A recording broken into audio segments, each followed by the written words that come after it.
Good morning, everyone. My name is Jason Robinson, and I'm going to give you a little introduction to our Greece GeoStreamer program. We have some fast-track results, so we can generate some interest in preparation for the license round next year.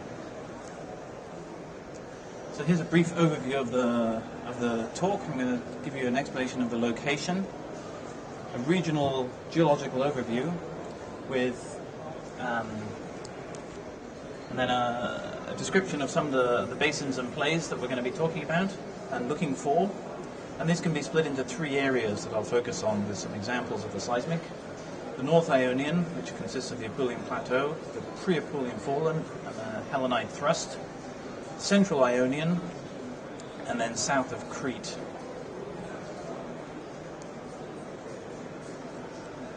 Here's an image of a map of the program itself. It extends from the Albanian-Italian border all the way around to the south of Greece to the easternmost extent of Crete. It's a regional program for general exploration purposes. In the north of the Northern Ionian Sea, we have a 10 by 10 kilometer grid of lines, and these extend out over the edge of the platform into the abyssal plain for some of these lines. To the south of Crete, we have a 20 by 40 kilometer grid, which is a more exploration,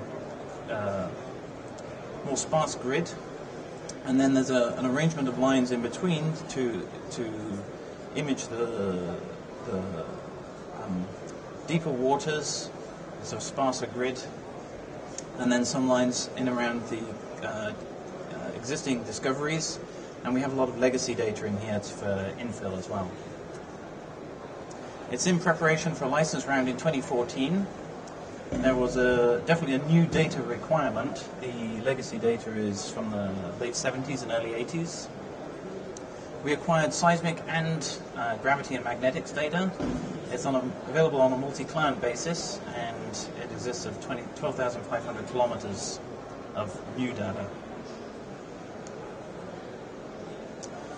There were two acquisition parameters used. Everything required was recorded with a 10 kilometer streamer and using GeoSource. The lines in black were recorded with a 25 meter source interval to improve the inline sampling, and a 10-second record length. The lines in red were recorded with a 37.5 meter source interval and a 14-second record length to image deeper, image the basement, and if possible down to the crust, down through the crust of the moho.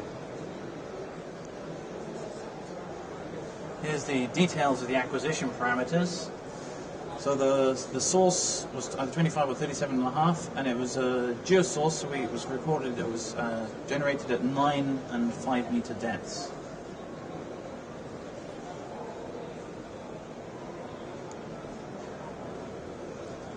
So the data that's available now is indicated on the left here. It's the fast track, lines in red.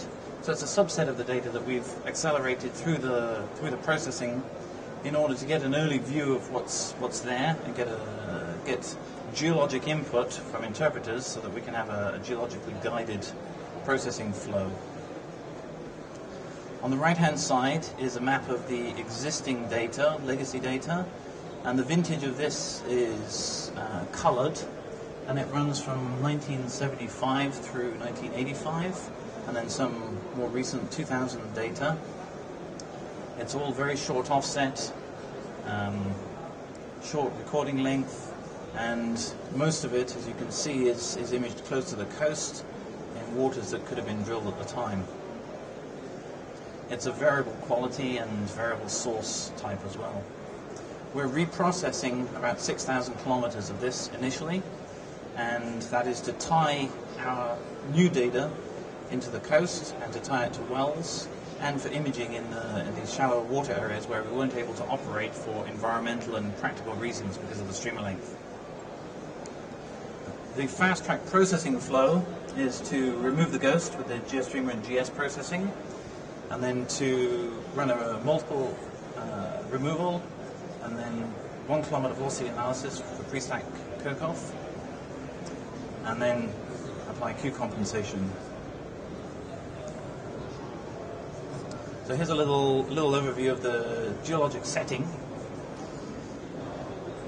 The Hellenide and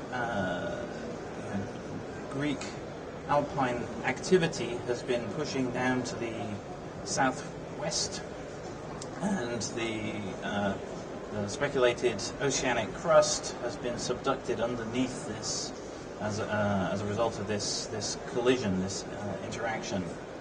The current coastline represents the major uplifted inverted Hellenide activity. So it's a combination of the Ionian and the pre-Apulian, and then further to the east is the Gavro and Pindus. And the geologic domains that are represented in the offshore in this area are the Apulian platform, which extends up into the Adriatic and in Italy, and there are existing plays up here. On the margin of it, there's a shallow fallen basin, which is fairly narrow, down alongside Corfu, which runs along this red line here.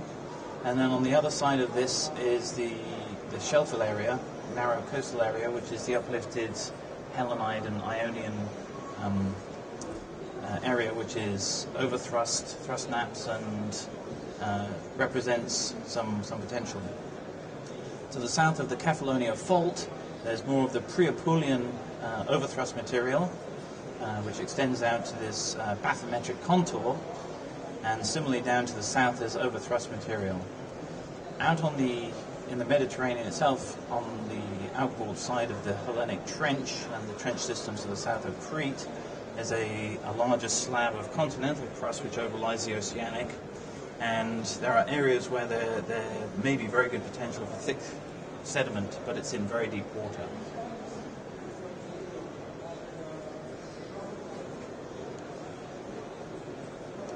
So in the North Ionian, I'm going to go through the North Ionian central area around Kefalonia, or south of Kefalonia, and then south of Crete. So this is the North Ionian area.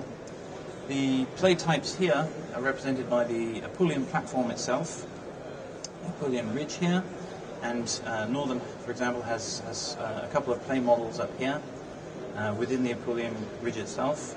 It's represented by Cretaceous to Eocene carbonates, and then overlain by more recent sediments, which could provide a good seal. Because of the tectonic regime, this is a flexed carbonate platform, and has a ridge that runs from south to north, and it dips down to the south towards the Kefalonia Wrench Fault. So there are plays in the actual Apulian ridge itself. On the margin of it is the fallen basin, which should have reworked carbonates down on the flank, and which is overlain by nicely stratified fleisch type sediments. And then close to the coast itself is the actual Hellenic thrust, which is represented by Paxian and Ionian sediments. So those will be different play type rather than stratigraphic and fault-controlled play types in the Apulian. These will be thrust, and if the salt involved here, if it's present, could provide some plays up against the salt.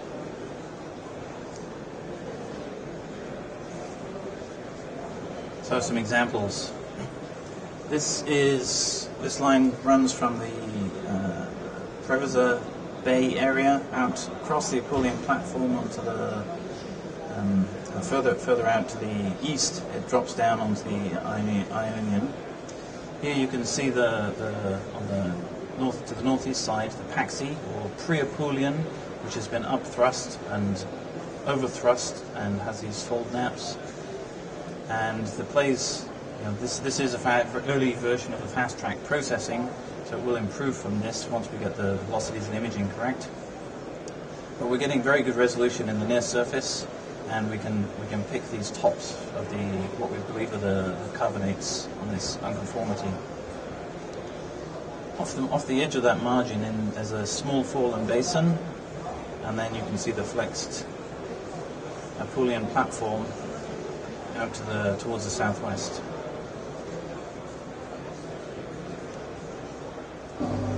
This line is a little further north.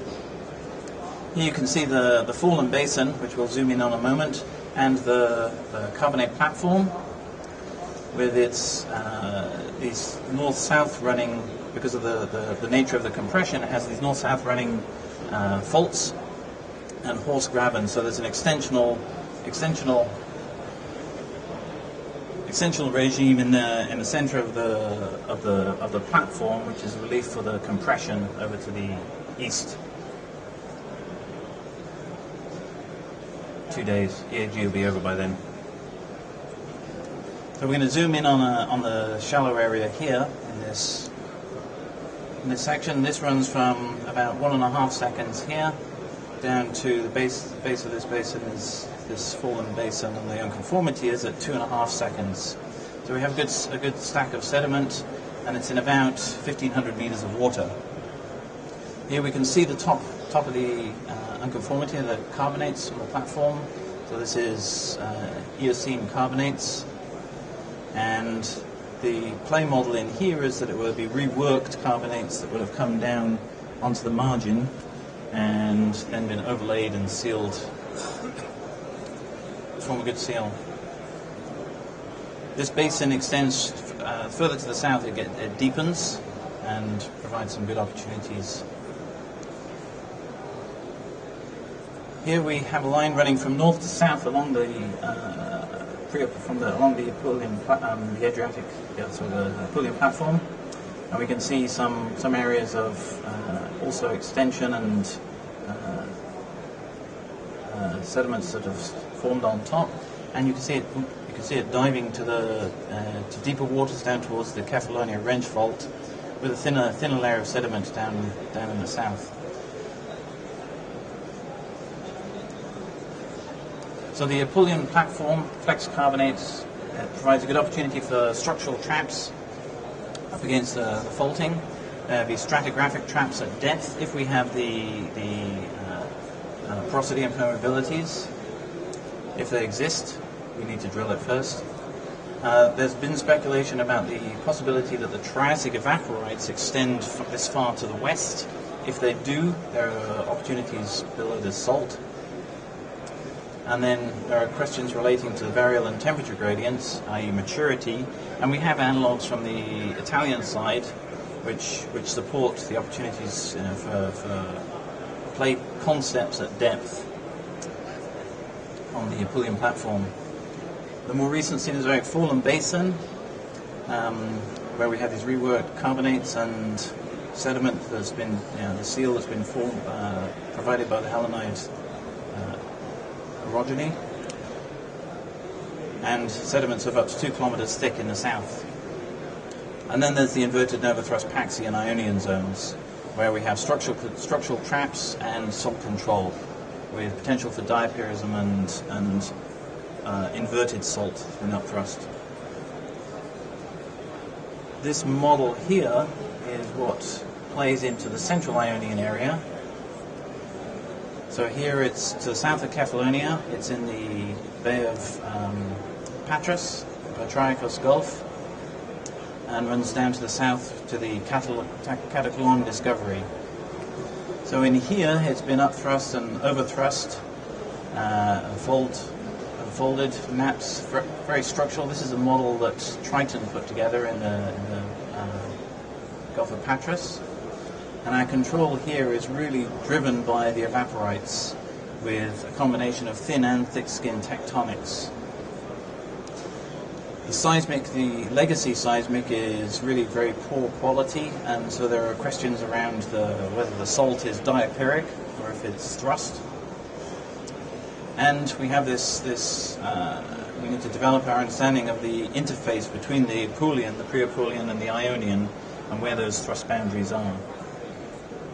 What is clear is the top Eocene unconformity, so the top of the carbonates and the fleisch that's been deposited on top, and this is what's been drilled successfully in the past. So it's drilling on those highs.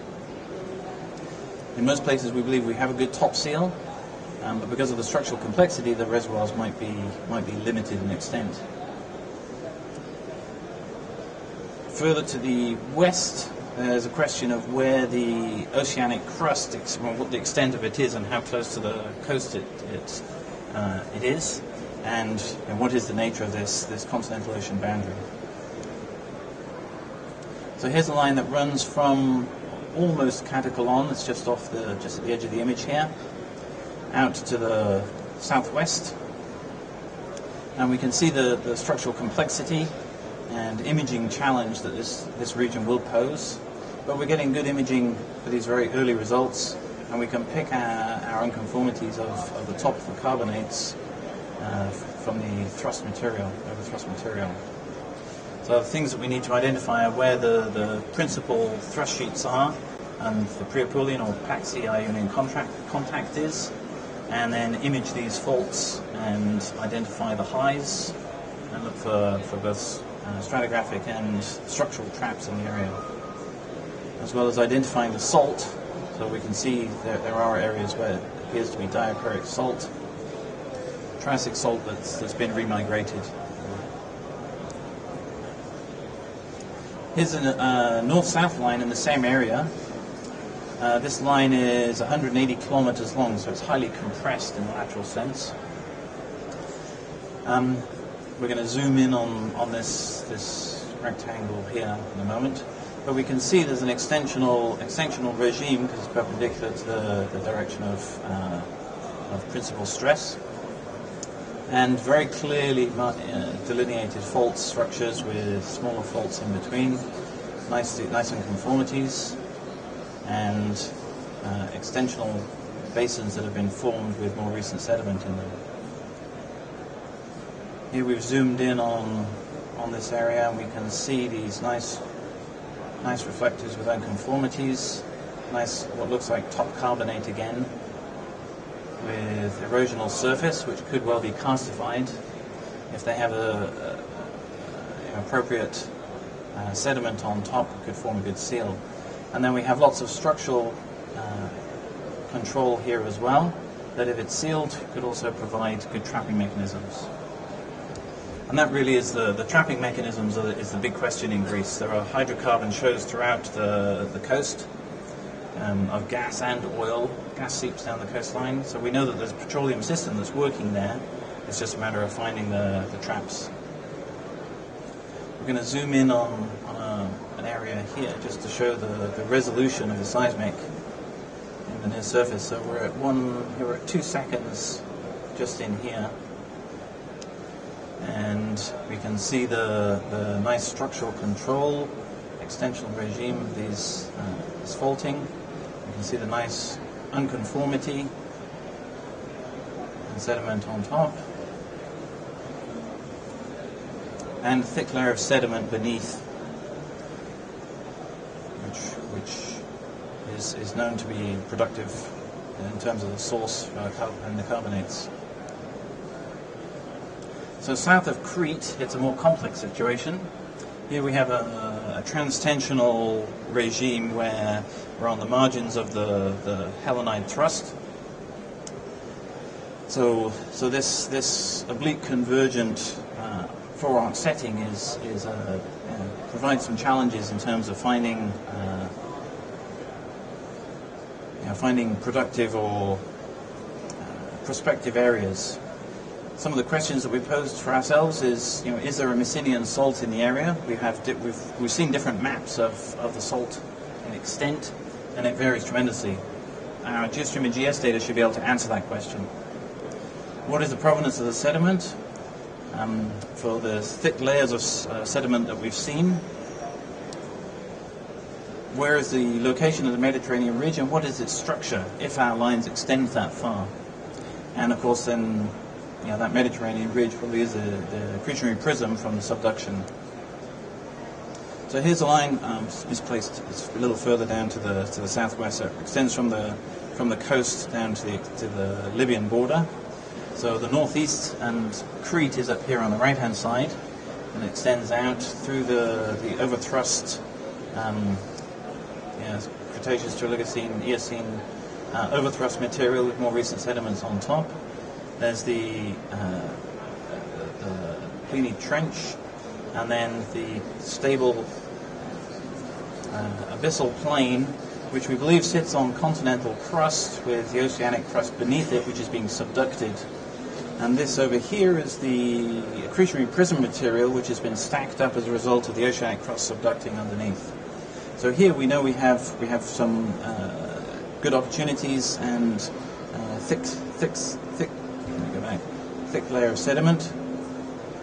Over the continental crust with the sediment on top, we need to improve our imaging so we can figure out what this is and how much sediment we have here, but it's in extremely deep water at the moment.